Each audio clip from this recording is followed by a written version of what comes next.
All I'm going to say is Daenerys Stormborn has been to hell and back in a handbasket and kicked up and down the street.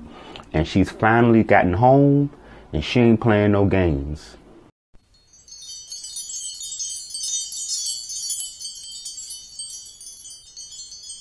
Alright, cool. I just got a chance to check out Game of Thrones Season 7, Episode 1. And it was so cool the way that it opened up. Alright, cool. So it opens up and we're in House Frey. Arya Stark was shown slicing the neck of the guy. And, you know, she's got this revenge list and she's coming after everybody that had anything to do with killing off her family. We have this opening scene and they're celebrating and they're having a feast. So they all raising their arms and their goblets and their meal and their ale or whatever the hell they're drinking and eating and all that. It was so interesting to see because you saw the evolution of this character. He's sitting there and he's talking, but then there are little nuances that are happening and mannerisms that are changing as he's speaking and addressing these men. He's talking about how be proud about what you did to the Starks and be proud about the Red Wedding. But then the whole tone of it was sarcastic. Mind you, all while they're doing this and while he's talking to them, the little young girls, because remember, he fathered the daughters, but then he was sleeping with his daughters. And the next thing you know, they all start dying and gasping and choking up blood and all that. And then that's when Miss Arya Stark pulls off her mask. And it wasn't the dude from the House Frey at all. It was Arya Stark. She learned a lot about, you know, art of disguise and espionage and assassin and all that. She learned all of that. And she told the girl, I want you to tell people, when people ask what happened, I want you to tell them that the North remembers and that winter came for House Frey. To assassinate, what was it? I don't know, 100 people at one time without having to raise an eyebrow, without exhausting any breath. Phenomenal. The White Walkers are coming. Now remember, the whole thing in this whole mantra, one of the biggest phrases from this Game of Thrones is winter is coming. Winter is coming. And them motherfuckers are coming. The White Walkers are coming. They're walking from the north or whatever in the blizzard, and you got the Night King. It's just, they're an army of undead frozen zombies. I don't know what to call them, but yo, very menacing, very scary. You get what I'm saying? Jon Snow is actually addressing the North. He's talking. Remember, he's king of the North.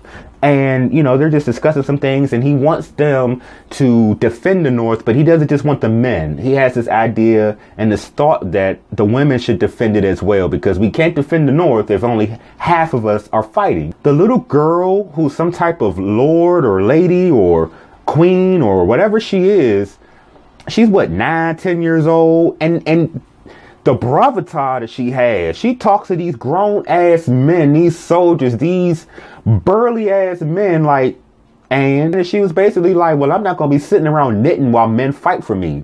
Again, this whole episode, I almost felt like I was about to break everything. I'm so glad that I didn't. And an interesting exchange about this was when, you know, Jon Snow was just talking and giving his opinion about this and his strategy and the reasoning why. But then there was a little bit of a power struggle going on with Sansa. If you've been watching Game of Thrones, following it along, and know a little bit, remember, she's been to hell in a handbasket too. Remember, Sansa was married to Joffrey. And that's all we got to say about that. There's a power struggle, and she's not outwardly defying Jon, but she's challenging him and questioning his leadership in front of everyone. He just had to just check her and be like, look, I'm the king of the North. You get what I'm saying? Jon and Sansa are having like a private discussion. They're talking amongst themselves. And basically he discovers that Cersei has summoned him. And in the Raven or whatever, basically he's to bend the knee and acknowledge her as ruler of the Seven Kingdoms or face the penalty. Anybody that knows anything about Cersei, if you cross her, it's your ass. I don't care if it takes her a year. I don't care if it takes her 5 years. I don't care if she's had her head shaved, if you walk her through the town naked, if you throw shit on her, if you spit upon her. But when she comes back, and when she gets her shit together, she's going to find a way to serve you. She's going to find a way to annihilate you. That's just what it is. If you remember last season, she annihilated an entire court. to the point that her son was so distraught that he jumped out a window. He killed himself. So you shouldn't take the threat lightly that Cersei is like, you need to come bend your knee. I'm on the Iron Throne. You need to come holler at me, catch me outside. Even though Jon has leadership and it's evident, people want to follow him. But I think that's one of the good things about him being a bastard and not being legitimized, is because he grew up with a chip on his shoulder. He grew up realizing he had to work harder. He had to prove himself. He never felt like he was validated. And I think that's what drives him in a lot of his decision making. But there's a morality there too. You get what I'm saying? Because he was mistreated. So he's sensitive. He has empathy there. Obviously, Sansa would feel some type of way. She's a real Stark. I hate to say that, but that's what that is.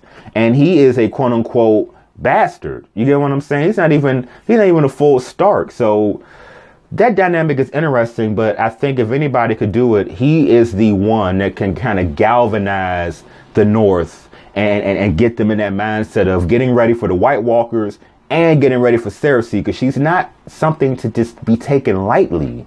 That brings us to us talking about Cersei. She's talking with her brother Jaime, and we already know their history. They're lovers, they're brother and sister. They had children. All their kids are dead now thanks to Cersei, and they're discussing. He's going on about, yo, we really are behind the 8 ball. We need allies. We are, what's going on? We need allies, and it's like, now's not the time to be really just going out and doing this and trying to tackle this and trying to tackle that and conquer this and conquer that. We have enemies. We have threats. Remember, her kids are dead. All of them. All of her children are dead.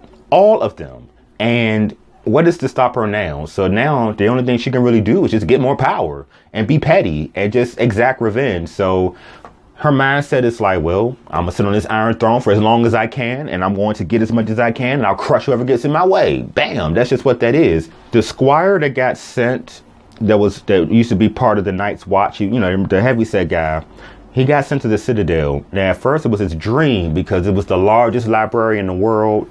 There's all these books. Remember, he's a literary man. He's an intellect.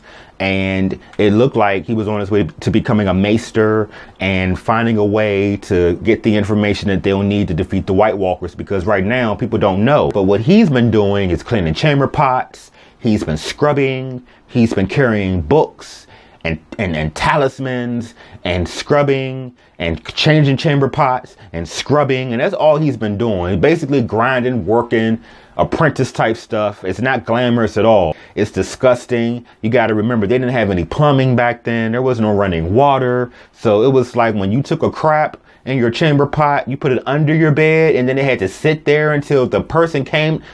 Disgust. So he's becoming frustrated because he feels like he got sent there. He's not a maester, and he's kind of wasting his time, and all he's doing is just cleaning shit, basically. That's when he sees the forbidden section of the library. And then, long story short, he doesn't have access. You have to be a maester to go back there. He's able to lift the keys. I guess that's a British term for stealing. He stole the keys. He gets into there, and then he finds out that you need Dragonstone. There's a book in there. There are books in there. And long story short, he finds out that Dragonstone can kill White Walkers. And that's very, very important. Because right now, that's the only option they had. They don't have any other way to kill a White Walker. He is finally glad to be able to get an opportunity to send a raven and let Jon Snow know, because that's the reason that he's there. He's not there to clean. He's not there to be an apprentice. He's not there to earn his way. He's sent there with a specific mission in mind, and he's finally been able to deliver upon that and get that answer. The last part of this episode is when Daenerys finally returns home. She's been through a lot. She's been through a lot. People trying to kill her, detain her, lock her up, eliminate her, backstab her, lie to her. And then remember, a lot of shit happened because of her. So I told you, she had the caca touch. Everything she turned to shit. And she has just been going around in her ambitious pursuit of trying to assume what she feels is her birthright, and that is the Iron Throne and ruling all 7 kingdoms. So for her to arrive back where she started, not as a slave, but as a queen, a liberator, a breaker of chains, freer of slaves, like with the wealth of experience, with the good and the bad, and there wasn't no dialogue. There was no words, there wasn't no speaking, and you just got to see from the moment that they landed on that island, and then they walked and they're going through everything, because it was all deserted. There was nothing, no one was there. Just to see her walk into that throne room and just take that moment in. And it's like, This is what's been kept from you. This is what you've been working so hard to get back to. You're the last of your kind. You're the queen of dragons and all that crap. But I think that it was so humbling just to see her absorb that moment and just be not overwhelmed, but just be aware of the magnitude of what it meant to be back there. And only after she had the time to absorb that, that's when Tyrion was able to kind of like go into this room that had like a layout of everything. And that's when she says, okay, are you ready? Let's get to work. So now it's all full circle. And now this woman is ready to come with her dragons and her armies and her council and everybody, because it's about to be on. But yo, let me know what y'all think. How did y'all feel about the episode? How do you feel about Daenerys? Do you really feel like she has enough? And what do y'all think? How do you feel about Cersei? Yo, she's formidable, and right now I feel like there's nothing that she can't do. So who do you think could win? Who do you think really has a real chance of seizing that throne? Let me know in the comment section below. I want to say thank you for coming by, checking out the review. Don't forget to like and comment, subscribe, and share the video. I'm Jaded Nerd, and I'll talk to y'all next time.